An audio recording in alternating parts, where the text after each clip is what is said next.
Olha aí o Nicolas sendo cancelado. O assunto mais falado no Twitter, na internet. Nicolas acabou de dar um tiro no próprio pé. E esse fenômeno, essa onda anti-Nicolas, ela se dá porque Nicolas brigou com a esquerda o tempo todo, ele fica brigando com a esquerda, e também brigou com os bolsonaristas. Ele tem brigado com bolsonaristas, ele tem trocado farpas públicas, inclusive com os filhos do Bolsonaro.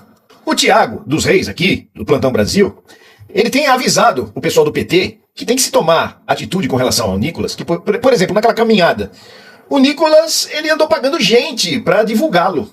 Ele cometeu crime eleitoral. O Nicolas vive cometendo crimes contra a economia popular. E o pessoal do PT é inerte, é morto, não faz nada. E o Thiago tá se reunindo com esse pessoal do governo, os políticos, para que eles aprendam como se faz, como se vai para cima. E agora a coisa vai ficar ruim para ele. Porque é muito fácil comprovar os crimes que Nicolas cometeu, e ele cresceu muito na internet depois daquela caminhada, pagando gente para divulgá-lo. Isso mostra que ele não é o fenômeno da comunicação como todos pensam. Não que ele não seja uma pessoa que tem uma capacidade de se promover, de fazer videozinhos pra internet. Ele tem essa capacidade. Mas essa capacidade é multiplicada por muita grana envolvida. Eles usam ilegalmente, eles têm um uso do poder econômico para se alavancar. Ele não é um fenômeno espontâneo da internet. Há muito investimento nisso. Vocês viram? Quando o raio cai sobre as pessoas que estão lá naquela chuvarada na caminhada do Nicolas, que ele estava ali com muitas maquinários do agro, inclusive foi uma das máquinas que atraiu o raio, helicópteros pousando.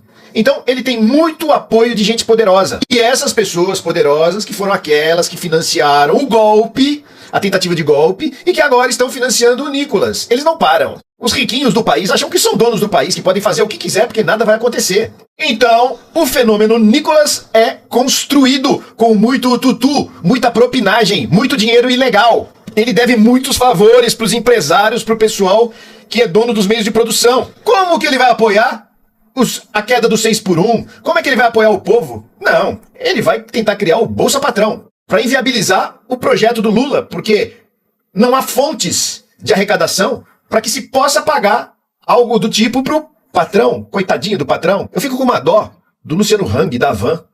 Já pensou? Ao invés de abrir 500 lojas, ele só vai abrir 499,7. É assim. É uma sujeira o que se faz com o povo brasileiro. Nicolas, que nunca trabalhou, seu pai também não trabalha, vive da exploração da fé. Pessoas bem intencionadas que mantêm a sua igreja. São todos oportunistas com uma grande oratória. Comete um crime eleitoral atrás do outro. Ele comete crimes um atrás do outro. E nada acontece. Mas os processos que estão correndo estão pipocando e agora vão explodir no ano da eleição. Será que foi intencional? Eu espero, e pelo que eu conheço do Thiago, Nicolas será caçado com C cedilha. Ele será expurgado da política porque ele tem um rabo que ele deixou para trás, um rastro gigantesco de provas contra ele. Tem ligações no caso do Banco Master. Em todos os momentos, já há anos, e tem também processos vindouros, ele vem sendo condenado por calúnia, difamação, destinou verbas do orçamento secreto para seu tio este que é pai do traficante que foi preso com o carro cheio de drogas. Mas o bom é que a extrema-direita, eles têm membros extremamente coniventes. Todos sabem dos podres uns dos outros.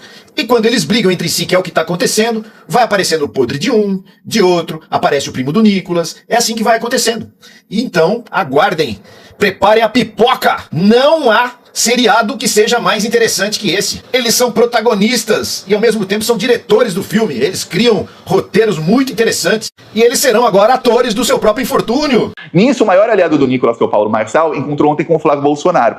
Eu tô pasmo com a inação, eu vou tentar ir um encontro com o pessoal da campanha do Lula, um encontro virtual, né? Porque o Nicolas Ferreira utilizou uma coisa no começo desse ano na caminhada, que o Pablo Marçal foi tornado inelegível por isso. E aí eu falei com algumas pessoas no PT e todos falaram, vamos pra cima e tal, e não vi atitude. O que eu vi, na verdade, foi o oposto, eu vi uma inércia. Uma inércia que pode nos custar a eleição. Por quê, Thiago? Porque o Pablo Marçal, o plano dele, que foi como ele se catapultou aí, de repente, quase ser eleito prefeito de São Paulo, e olha, foi por pouco que ele não foi para o segundo turno, e se fosse para o segundo turno ele ganhava. O Pablo Marçal foi tornado inelegível por quê? Porque ele passou a pagar pessoas para colocarem vídeos dele nas redes sociais. O Nicolas fez a mesma coisa com a caminhada. O Nicolas pagou 1.000 influenciadores para conseguir 1 bilhão de visualizações. 1 bilhão de visualizações no total da caminhada dele. Por isso que só se falava de caminhada, não foi algo espontâneo, foi algo pago. Isso é abuso do poder econômico. Eu falei, tem que acionar logo o TSE contra ele. E o pessoal do PT fez? Não. Mas, Thiago, eu posso acionar o Ministério Público? Posso, já foi feito. Eu e um amigo, o Léo Basso, da Rádio TV Repensar, já foi acionado o Ministério Público logo que saiu a matéria. Então, outra matéria do Diego Feijó de Abreu, da revista Fórum. Sempre ele, o melhor jornalista aí dos últimos tempos aí que foi revelado é ele. Aí, o que acontece? O partido tem que entrar, porque aí já vai mais rápido. Já tramita, já começa a tramitar a coisa. Eu fazer uma denúncia no Ministério Público, vai para a ouvidoria. Aí a ouvidoria manda para não sei onde, que manda para o Ministério Público Eleitoral. Agora está lá no Ministério Público Eleitoral. Quer dizer, se cai num procurador bolsominion, esquece. Se chega na eleição, o Pablo Marçal se encontrou com o Flávio Bolsonaro, e o Pablo Marçal, há 24 horas da eleição, resolve ligar um esquema de pagar centenas ou milhares de influenciadores para divulgar o Flávio Bolsonaro há 24 horas da eleição, o que acontece? O que acontece? Você sabe o que acontece, né? Tem uma virada inexplicável. Aí até você fala, não, mas isso é crime de abuso de poder econômico, etc. O Marçal já foi tornado inelegível, tem que ir no TSE contra o Flávio. Até isso ele já assumiu, já é presidente, já roubou o Brasil, já saqueou o Brasil, já deu o golpe, já era. Então tem que ir para cima agora. Tem que ir para cima do Nicolas agora. Então é isso que está se vendo aí no horizonte. Vou aí para cima do Nicolas, vou mandar aí falar com parlamentares, com gente aí da campanha do Lula para ir para cima do Nicolas e para se atentar com o encontro do Paulo Marçal com o Flávio Bolsonaro, que é importante. Aí você olha isso aqui, a ajuda prometida por Marçal a Flávio Bolsonaro em encontro em São Paulo, encontro que contou com o Derrite. Ele sugeriu promover uma agenda de Flávio com influenciadores para ajudar na campanha. Foi o que eu estou falando. É exatamente o que eu estou falando. Aí alguns perguntam, Thiago, se você for deputado, o que você vai fazer? Eu falo, além de ampliar o Plantão Brasil, já tô dando aí uma amostra do que eu vou fazer, porque eu não tô vendo ninguém, pô. São muitos deputados na esquerda que estão assim, ó. Não sei o que estão fazendo. Eu falo, tem que ir pra cima desses caras, porque, ó, eles estão falando pra todo mundo. A gente vai usar o esquema do Pablo Marçal, e que o Nicolas usou com muito sucesso no começo desse ano. O Nicolas ganhou 3 milhões de seguidores nessa brincadeirinha, tá? 3 milhões de seguidores ele ganhou. Olha, é mais do que tenho eu, do que tem o Lindbergh, que é quem tem o maior alcance entre os deputados, do que tem o Pedro Rousseff, que é quem tem aí também um dos que tem maiores alcances aí no PT. Os 3 maiores alcances aí do PT, eu, Pedro Rousseff e o Lindbergh. É mais do que temos nós 3 juntos. O Nicolas ganhou em 3 dias, 4 dias, pagando influenciadores, cometendo crime eleitoral. Pô, e ninguém faz nada? Pô, estamos fazendo. Estamos já indo para cima do Nicolas. Essa é a boa notícia e vai dar ruim para ele. Já tem aí jornalistas falando que o Flávio Bolsonaro pode ser tornado inelegível por crime de difamação, injúria e tudo mais, que está sendo investigado agora pela Polícia Federal. Veremos se o Nicolas também não pode. Veremos. Peço aí a sua inscrição no canal. Seguimos aqui na luta contra essa corja maldita. Falou. Aqui é o senador Flávio Bolsonaro. Eu já sabia que isso podia acontecer. O senador Flávio Bolsonaro comprou uma mansão de quase 6 milhões de reais em um bairro nobre de Brasília. O preço da casa é quase 4 vezes o valor do patrimônio declarado por ele mesmo nas eleições de 2018. A operação da Polícia Federal é uma nova fase da Operação Compliance Zero e já há confirmação da prisão do ex-presidente do BRB, Paulo Henrique Costa. Parte do valor da casa, 3 milhões e 100 mil reais, foi financiada pelo BRB, Banco de Brasília, com juros de 3,7% ao ano. A taxa de balcão de financiamento é de 4,85%. É uma evolução patrimonial gigantesca para uma família que viveu da política a vida inteira. A própria loja de chocolates do Flávio Bolsonaro, para justificar a sanha com que ele comprava e vendia imóveis, tinha que ser tipo a fábrica do Willy Wonka, da fantástica fábrica de chocolates. Não era viável que aquilo justificasse tanto sucesso no mercado imobiliário. Você comprar por tão pouco, vender por tanto lá na frente. Também tinha essa variação dos patrimônios, o que eles declaravam quando compravam e depois o quanto que valorizava. Como é que você compra uma casa, lava dinheiro, né, pegando financiamento no banco? O Nicolas Ferreira acaba de ser cancelado! Enquanto Lula defende o fim da escala 6x1, o Nicolas Ferreira se posicionou contra e quer colocar no projeto um Bolsa Patrão, que vai custar mais de 100 bilhões de reais aos cofres públicos para dar dinheiro para empresários bilionários. Só que ele sabe que essa emenda da Bolsa Patrão vai inviabilizar o projeto do fim da escala 6x1, porque não tem dinheiro no orçamento, 100 bilhões aí sobrando. E aí, você tá com o Lula ou com o Nicolas nessa aí? Não esquece de deixar o seu like para fortalecer a esquerda.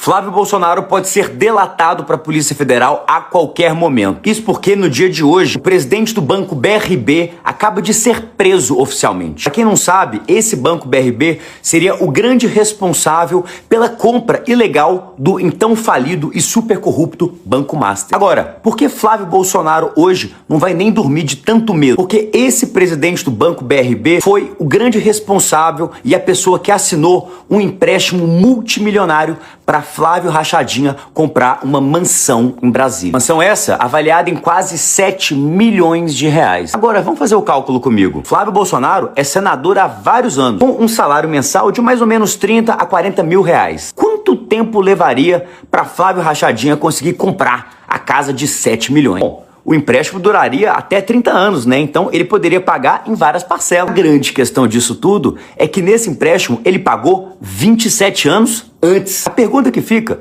pro Flávio, que é agora candidato a presidente do Brasil, é de onde você tirou tanto dinheiro assim que não é compatível com a sua renda para poder pagar essa mansão? Por que o cara que aprovou o empréstimo para você com juros subsidiados agora é preso na Polícia Federal? Não por perseguição, como vocês gostam de falar, mas por estar envolvido, claro, no caso do Banco Master. São essas as perguntas que o povo brasileiro quer ouvir de Flávio Rachadinha. Compartilhe esse vídeo pro Brasil inteiro me ajudar a pressionar o Rachadinha a responder tudo isso. Pessoal, eu queria falar de um vídeo que chamou muito a minha atenção nos últimos dias. A campanha nem começou e o bolsonarinho já está espalhando fake news.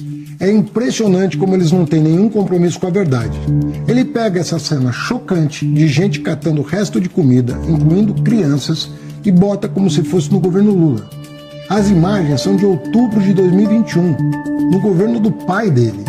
Um governo cruel na pandemia que virou as costas para os mais pobres, deixando 33 milhões de brasileiros com fome. E essa não é a única mentira do Flávio Bolsonaro, não. O pior vem depois. Ele ainda diz que o governo Lula liberou os sites de apostas, as bets. E eu vou colocar as datas e os documentos aqui nesse vídeo e peço que você preste muita atenção. As bets foram aprovadas no final do governo Temer, em 2018. Pode pesquisar aí no Google. Vai aí no ChatGPT e pergunta qual presidente legalizou as apostas esportivas, as bets. A lei do Temer dizia mais. Dizia que o governo tinha 4 anos para regulamentar. E qual foi o governo seguinte? Justamente o governo do Bolsonaro. E o Bolsonaro não fez absolutamente nada. Deixou rolar solto, sem regra, sem limite, sem pagar imposto. Até as crianças ficaram expostas a jogos de azar no celular. Tinha gente jogando com dinheiro de programa social. O prazo terminou e o Bolsonaro não fez nada. Nesses 4 anos, sem regra, as bets ganharam força, financiando times de futebol, contratando influenciadores nas redes sociais, colocando dinheiro em rádio e TV e criando a bancada do Tigrinho no Congresso Nacional. O que a gente fez foi apertar o cerco, botando limite, criando regra, cobrando imposto, fiscalizando. Nós tiramos mais de 500 bets irregulares do ar e colocamos a Polícia Federal para investigar possíveis ligações com o crime organizado. E proibimos o acesso de crianças e beneficiários do Bolsa Família. Nós estamos enfrentando o problema que eles criaram. Essa é a verdade. Começa muito mal essa campanha do Flávio, né? Tem gente que sempre que aparece aqui no seu feed, falando num tom sombrio, pra gerar medo e pânico, a gente sabe que já vai ver alguma merda. Mas na real, a gente que é jovem não é bobo e nem ingênuo. A gente tem memória. E estamos aqui para falar de futuro, do seu futuro. Todo mundo lembra da época da pandemia, da época do Bolsonaro. A gente lembra das pessoas com fome, na fila do osso. Inclusive um tal de 01 aí quis enganar todo mundo essa semana falando que isso era coisa do Lula. Mas é a mesma galera que perdeu a eleição e foi para Brasília quebrar tudo ao invés de ir para casa chorar e aceitar a vontade do povo brasileiro. Eu sei que falar de política o tempo todo pode ser chato, mas tudo na nossa vida é política. A escola que você estuda, a profissão que a gente quer seguir, o ônibus que você usa, a vontade de ter uma carteira de motorista, a renda dos nossos pais e até a casa onde a gente mora. E você sabe, quem está preocupado com o preço dos ônibus e defendendo a tarifa zero no transporte público é o Lula. Você sabe que quem melhorou o acesso à educação para os jovens foi o Lula. Quem está trabalhando de verdade para dar as condições para nossa juventude ficar na escola e não precisar abandonar os estudos com 14, 15 anos para ajudar a família a se sustentar é o presidente Lula. Muita coisa já melhorou no Brasil, mas a mudança que a gente quer e que a gente precisa não vai vir de uma hora para outra. Quando a gente se envolve, quando a gente luta, acredita e enfrenta os debates com firmeza, os truques desses mentirosos que estão aí não colam. Se você aí tem 15 até 17 anos, você já pode escolher e tirar o seu título de eleitor. Mas tem que correr, porque o prazo é só até agora, o dia 6 de maio. É entrar no site da Justiça Eleitoral e seguir o passo a passo que tem lá. E lembra, se você não escolher, alguém vai escolher por você. Você já parou para pensar por que a direita luta tanto para acabar com direitos trabalhistas? A direita é formada por bilionários e empresários que se tornam políticos, ou então por políticos que são comprados e financiados por eles. Ou seja, gente que vive exclusivamente do trabalho dos outros. Gente que quanto mais você trabalha e menos você ganha, mais eles lucram. Por isso, quando eles falam que pagam pouco porque os encargos trabalhistas são muito altos, eles estão dizendo que queriam te pagar ainda menos, mas a lei não deixa. E eles precisam que você lute do lado deles para tirar os seus próprios direitos. Pensa um pouquinho. Se o objetivo de uma empresa é dar lucro máximo para o dono, e quanto mais você ganha, menor o lucro dele, você acha que ele quer acabar com direitos para te pagar melhor ou para lucrar mais? Por que você acha que mesmo depois de quase 150 anos do fim teórico da escravidão, ainda encontramos uma porrada de trabalho escravo no Brasil? Porque esse formato é o mais lucrativo possível. O escravo é uma máquina de trabalhar. Acorda e trabalha até dormir, come o mínimo, mora no barraco imundo, sem segurança, sem descanso, sem salário, sem nenhum direito, morreu, troca por outro. Ou seja, o escravocrata extrai o máximo de produtividade possível, gastando o mínimo possível. Se a decisão fosse exclusiva dos escravocratas, você acha que a gente teria saído da escravidão? Você acha que eles teriam acordado um dia pensando, quer saber? Isso é muito cruel, né? Vamos dar uns direitos para eles? É aí que entram as leis trabalhistas. Elas existem para impedir que eles decidam sozinhos. Porque se depender dos empresários, eles vão sempre escolher te dar menos direitos. Porque os interesses são totalmente opostos. E as leis garantem salário, jornada limitada, descanso remunerado, férias, 13º, auxílio alimentação e transporte, coisa que nenhum bilionário, nenhum empresário daria por livre e espontânea vontade. E aí vem o baba-ovo de bilionário dizer, basta você negociar com o seu chefe. Negociar como? Se você tem que trabalhar, senão você morre de fome. Você não tem poder de barganha nenhum. E ainda tem o exército industrial de reserva, que são milhões de pessoas desempregadas, prontas para aceitar migalha no seu lugar. Nesse cenário, se não fossem as leis trabalhistas, você acha que o empresário daria todos os benefícios da CLT por conta própria? É por isso que a direita luta tanto para tirar os seus direitos, para que eles lucrem cada vez mais às custas do seu trabalho, deixando você cada vez menos protegido, sem ter a quem recorrer. Tudo pela revolução. O Brasil é construído pelas mãos de milhões de trabalhadores brasileiros todos os dias.